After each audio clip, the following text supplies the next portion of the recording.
This is the Cholo News Report for Monday 01 October 2018. The United States and Canada reaches a deal to replace the North American Free Trade Agreement. President Donald Trump shakes hands with Canadian Prime Minister Justin Trudeau during a meeting at the White House in Washington, D.C. on October 11, 2017.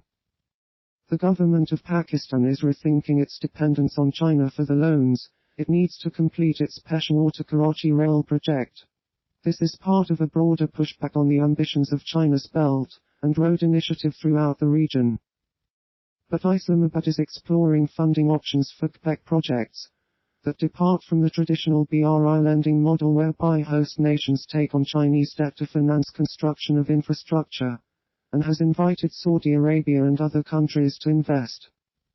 One option for ML1, according to Pakistani officials, is the build-operator transfer model, which would see investors or companies finance and build the project and recoup their investment from cash flows generated mainly by the rail freight business, before returning it to Pakistan in a few decades' time.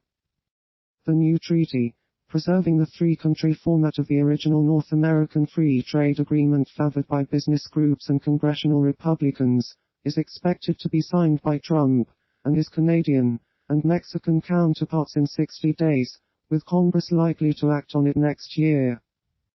Administration officials anticipate a fierce political battle to win congressional approval, especially if Democrats regain control of the House of Representatives in November. The president, long an after critic, has complained that the original treaty cost the United States millions of factory jobs, and led to persistent U.S. trade deficits with its southern neighbor. A referendum is held in the Republic of Macedonia on whether to change the country's name in order to join NATO and the EU. The referendum was itself not legally binding, but lawmakers had pledged to abide by it, and the failure to reach the turnout threshold means opponents can now freely vote against the deal. He pledged to hold a vote in Parliament on the name change, and call an early election if lawmakers failed to enact it.